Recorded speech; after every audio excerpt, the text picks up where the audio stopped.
welcome to OneCricket Exclusive.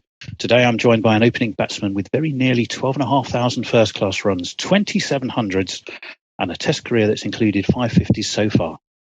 His partnership of 376 with Sam Robson at Hove last year was Middlesex's highest ever for the first innings, and having headed south from Durham, where he won 3 championship titles, to south of the River Thames to win another one with Surrey, he's moved back in the right directions towards his northeast home, but only as far as Middlesex and Lords. A very, very warm welcome to Mark Stoneman. Mark, hi.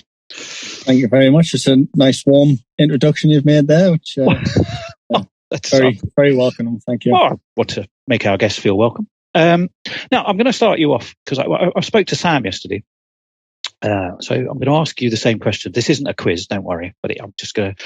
Did you know who you beat when you and Sam put together that phenomenal partnership at Hove?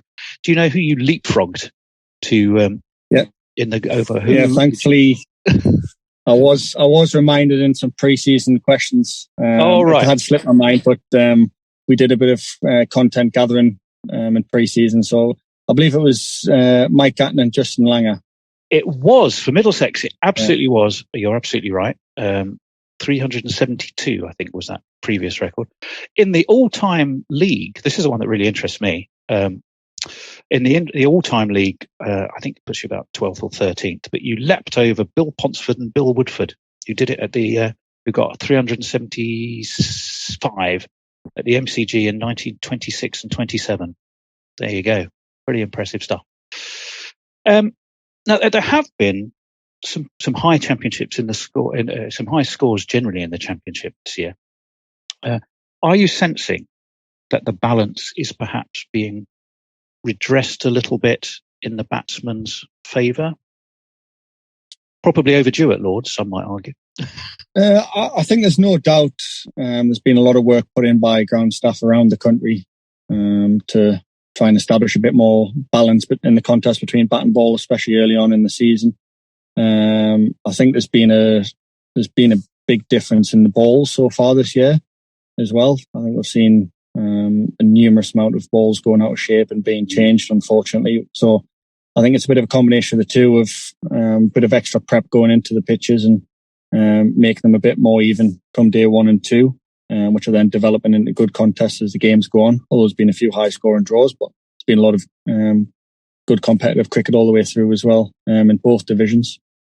And a little bit with the ball as well. So it's a combination of the two, and obviously guys are getting out the traps with big hopes and ambitions to put scores on the board. So if you put all three of them together, then it culminates in what we've seen so far this season.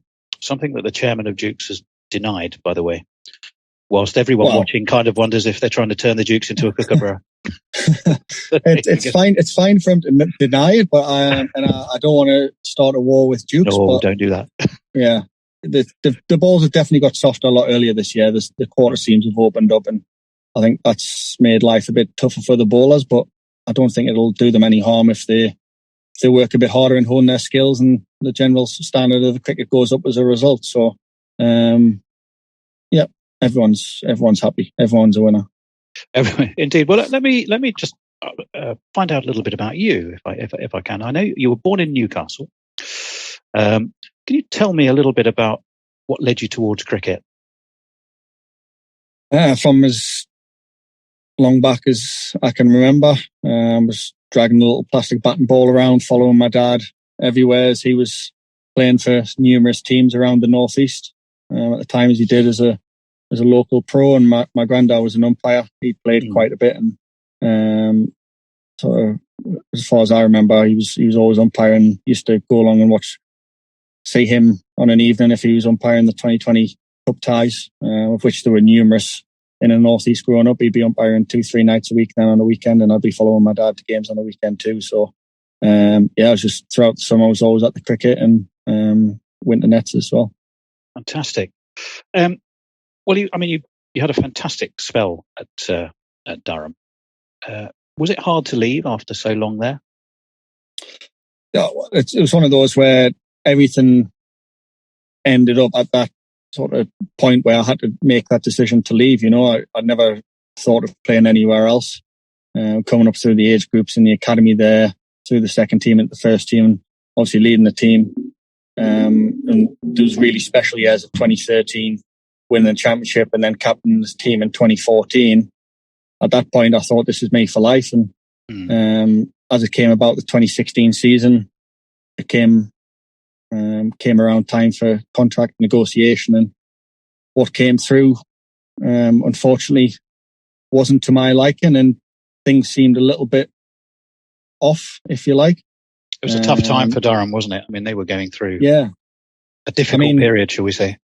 Yeah, so everything was kind of under wraps at the beginning of that season. No offer had come through, so I'd put my 28 days notice in just to try and stimulate things a little bit, and things just, they never got going at all. It was one offer and that was it. And I no doubt I took that a little bit personally as well, given the way I performed for Durham and also the conversations that had been had in previous years about where things were heading.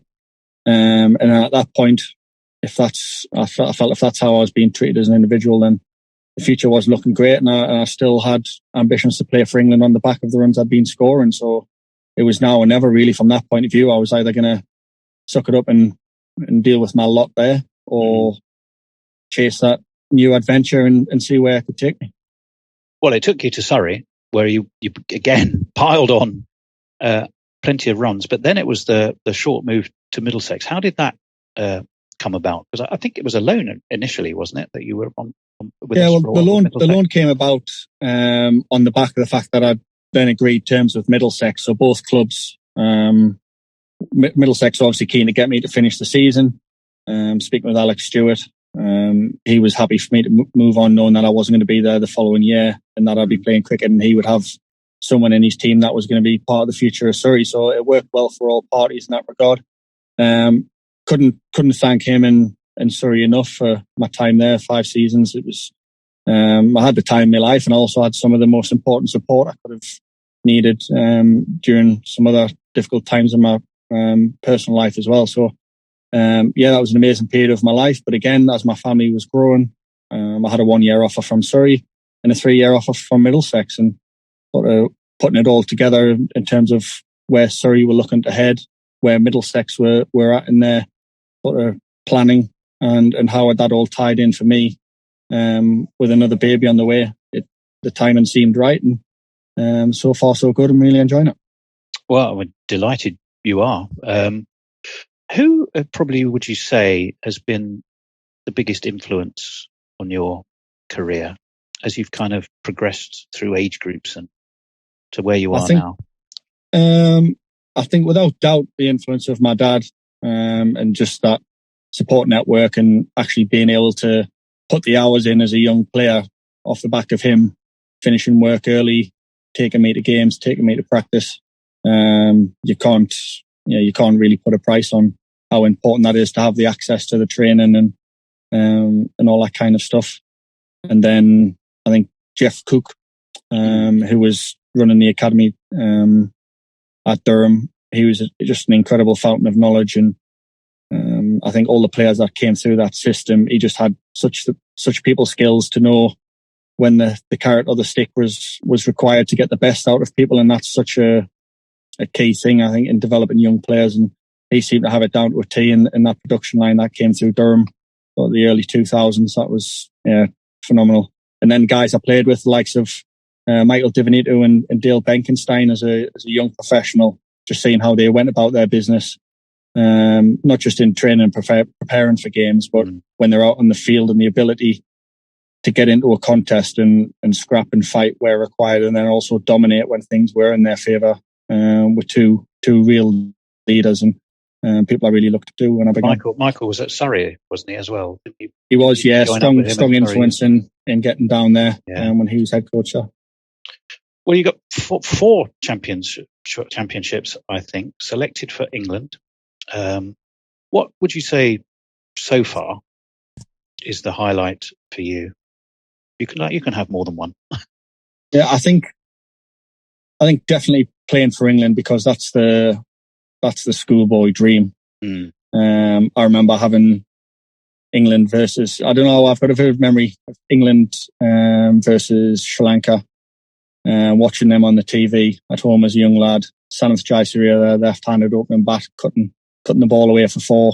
And as soon as it was lunch break, tea break, I was running out in the back garden, throwing the ball against the wall and hitting it back again with a stump.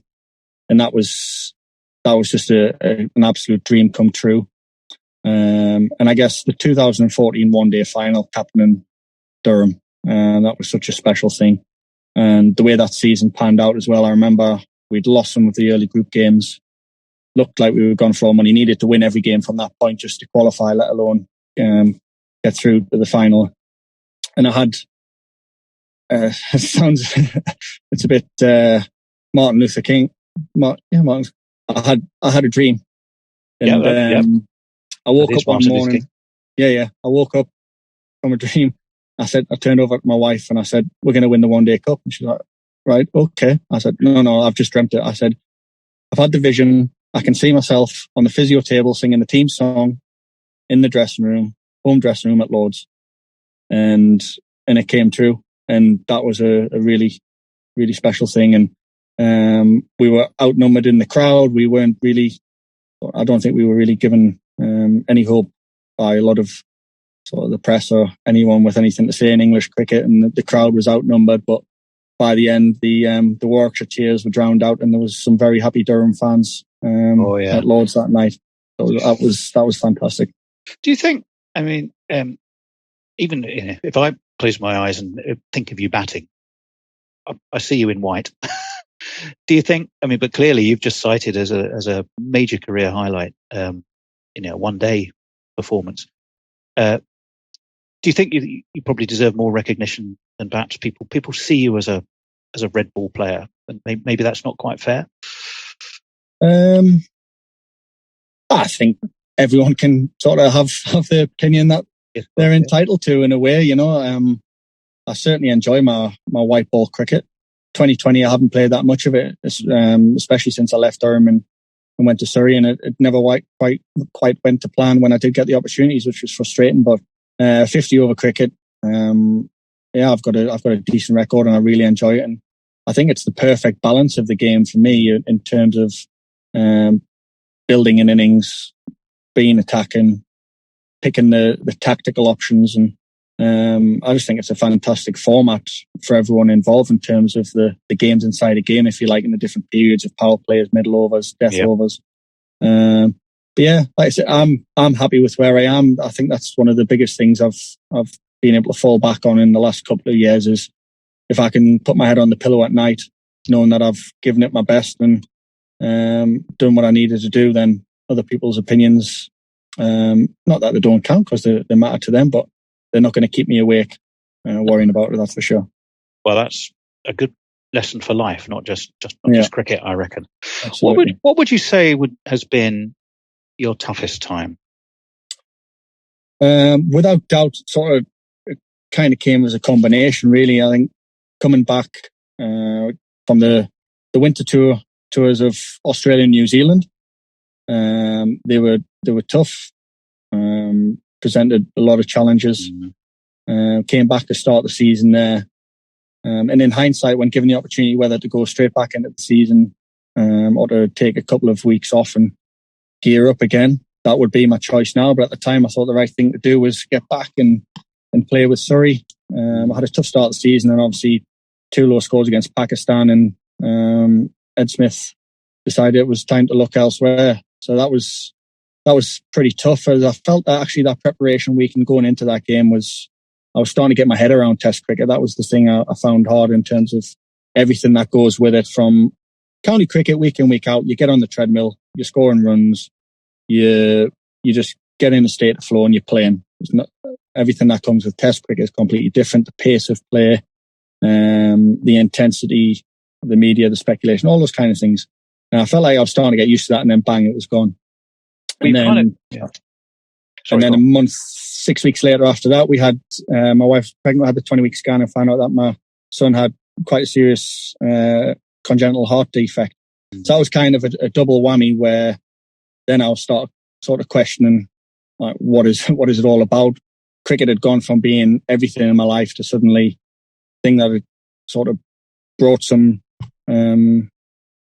pretty harsh disappointments. And then I had the second sort of life knock, if you like, and the combination of the two there made it a pretty tricky period for a while. But thankfully, as we're sat here now, things are in a good way. Well, I'm delighted to hear that. You've kind of actually preempted one of my questions, which was, did you feel that England and the ECB should have shown more patience? You're implying that you definitely think yes. Or at least that's what I'm hearing. Yeah, well, I can say that now because of the data and experience that I've got. At the time, you're going to be judged on numbers, and the numbers will say they were right to do what they did. But then when you look at how it's gone for everyone, well, not everyone since, but most guys since, it definitely takes that time, and success isn't such a guaranteed pathway, and especially at Test cricket when you're playing against the best guys in the world. Yeah. And perhaps for myself and a few other guys who were trying to crack it at that level, being compared to the best of all time that England's had at doing that job in Sir Alistair Cook, you're probably going to look second fiddle and not quite adequate compared to him. Maybe we shouldn't have been making that comparison, but that's all in hindsight. So yeah, I had a crack. I had 11 tests, and I didn't capitalise on a couple of opportunities I had there to make bigger scores. Not bad, But as you say, yeah, but Test cricket's about the big scores and sort of spending 8, 10, 12 hours at the crease. And unfortunately, I made those 50s and didn't turn it into a big one or a couple of big ones, which would have bought me that extra time that I probably needed just to grasp the full landscape and make a real success of it. Well, since you first appeared for Durham, do you think the game has changed a lot? Have you seen changes as you've kind of moved from Surrey, very briefly, I think, Yorkshire, and then now Middlesex? As you've kind of gone through your career, do you see a lot of change in the game that you play and you entertain people with? Without doubt, some things are obvious, and probably only at the end of your career will you actually sort of look at the timeline and see that how things were when you started to where they are when you finish is sort of a vast difference. I think for me, the hardest thing now for young players coming through is the other things pulling on your attention in different directions as a cricketer. Obviously, life gets faster and there's new technologies and everything that comes with that. That's just life in itself. But I think in terms of cricket, when I first started, it was the ambition to play for England. And then after that, as you drop down level, it was just get into it, whatever Durham first team was playing that week. You look at the fixture list, like, right, where's the first team at? Right, I want to get in that team. Go to the second team, score your runs, try in next week, see how it goes. Nowadays, you've got like the blast for some guys might be their priority. Would they look past the championship in April and May when it's hard work? It's like, well, I don't mind missing that. I'll get myself ready for the blast, and if I do well in the blast, I get 100 gig. That's a decent season. Yeah. Whereas, as far as I can remember, it was the next first team game that was being played. That was everyone's priority. If it wasn't playing for England, Whereas now there's different leagues all throughout the winter, workload management and things like that come into it, and I think it's very tough because guys who want to do everything won't be able to, so they'll have to pick and choose. And some guys might be able to pick something that suits them more than going down the long road. So, I think that's probably the biggest difference. Well, one of the things I think Middlesex, one of the reasons Middlesex fans were so pleased to see you was, we had a couple of the team, the club had a couple of seasons where there was promise, but there wasn't solidity. And now obviously there's been a few changes. Do you and what I see watching is a real blend of exciting up and coming who are just ready to peak and those with real experience. Do you feel a kind of a sense of very much a leadership team, almost a mentoring role, that you've got that experience behind you that brings on some of those younger players?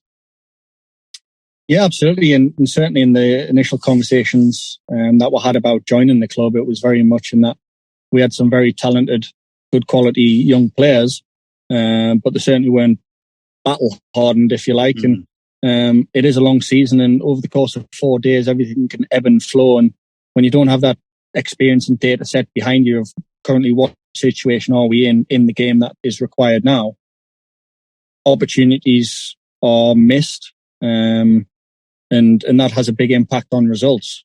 And definitely coming into the dressing room, I mean, we want to whisper it now. We don't want to shout it too loud this stage in the season, but we're starting to get some performances out of some good young players, and long may that continue. And first and foremost, my job is to perform myself. My job is to be there, score the runs and set an example in that manner, but then also be there for the younger guys, whether it be deemed a success or failure, to help them process that in the manner that helps drive them forward, and they're not carrying the weight of expectation and results on their shoulders, and the fact that they're learning and they're getting better, and that will accelerate the progress that we make as a club.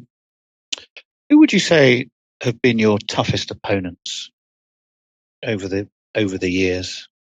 In an England shirt, definitely Australia. That was relentless against a very strong team. Bat ball in the field. They were outstanding. And then I think as a player, I've always had some great tussles against Yorkshire. Had some success against them, but I've always really enjoyed playing against them.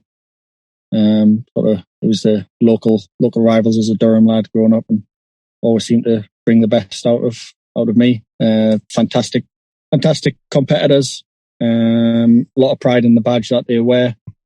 I would say. Or did we refer as a club or as individuals as well? Or either. I was thinking possibly individuals, but it was a perfect answer. I think, well, you have the teams that you like or enjoy playing against in that regard. So in that regard, definitely Yorkshire. I think I really enjoy playing against Luke Fletcher. He's one of the good guys of the game. I've managed to get him a couple of times, and he's had me certainly more than a couple of times as well. So he was hard. We was hard work in the last game here at Lords. Yeah, he bowled very nicely, the big fella. So I reckon we're about honours even, and we get stuck into each other on the field, but then it's always a smile when we're shaking hands at the end of the game. So yeah, he's a top fella. Well, so, I mean, you've had experience in Durham, Surrey, Yorkshire, Middlesex dressing rooms. When you're in an England dressing room, is it fundamentally the same thing, or is there kind of a different vibe? How different does it feel once you're into that sort of international situation? It's certainly different. I mean, how can it not? It's almost like, how can it not be? You're representing your country, you know, and it's that strange balance, because everything is so everything's vitally important. The emphasis on sort of success and failure and mistakes made and stuff like that the pressure's ramped up massively on the individual. You're representing your country. I think it takes a bit of time to sort of grow into that, and certainly on tour you do develop good relationships, and you get to see sometimes you walk into that dressing room and there's a few guys who are literally legends and celebrities, and then you're like I've watched plenty of this guy on TV now, I'm playing alongside him. And you want to earn that sort of respect of your peers in that regard as well. But yeah, it's a great place to be. It's where you want to be as a cricketer. And I think, especially watching it develop over the last couple of years, they've faced some tough challenges, but they've really stuck by each other well. I think how do you feel the new setup is taking shape as you look at, you know, Brendan McCullum coming in to bet your old county teammate as captain? Matthew bumped into Stokesy the other day at Lords. Obviously, we're playing against him this week. He seems in a great place, and it's going to be exciting times ahead. He's always been a thinker of the game. For all it's perceived that he plays on instinct and he just goes about it in his own way, he's always he's always working at his game, how to get an advantage over the opposition, what's going to work in a set scenario. And that's the way he's always thought about the game, which has seen him. At times, he's probably been ahead of where he was meant to be, and he's had the fluctuations in performance because of that. But he's always got back to where he is now as a leading all-rounder in the world because of that ability to see the cracks that he needed to be filling. And he'll no doubt do that for the team as well.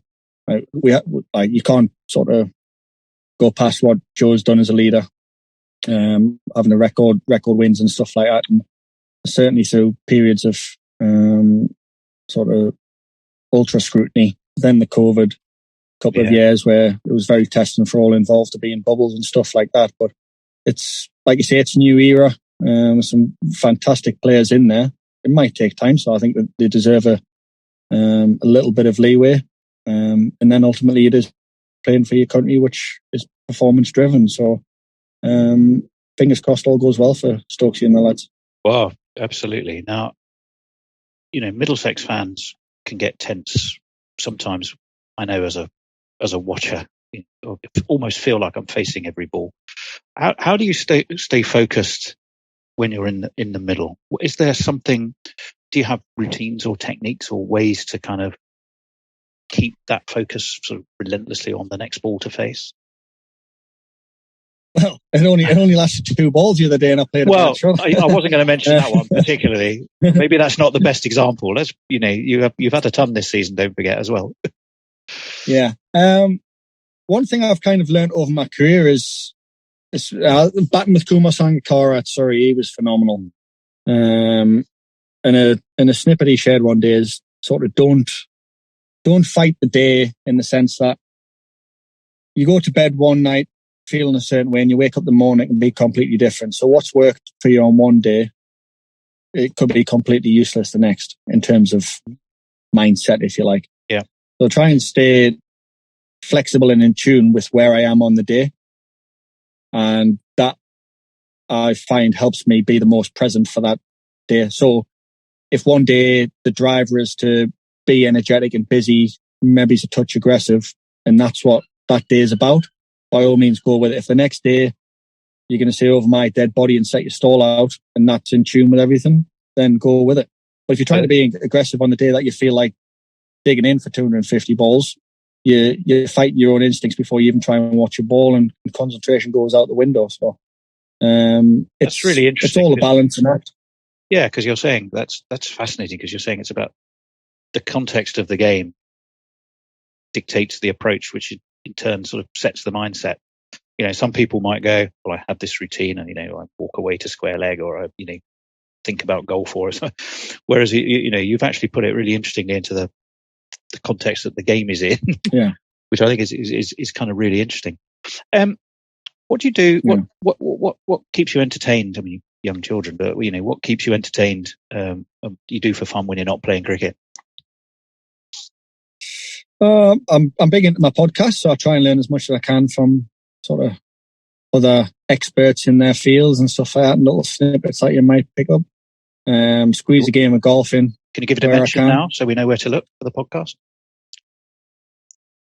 Well, Diary of a CEO at the minute's pretty good. I'm enjoying that one. I was listening to an episode this morning with a guy called Tim Grover, who's coach of Michael Jordan, Kobe Bryant as well, and some of the insights that he was given in terms of sort of elite mentality and stuff was quite interesting.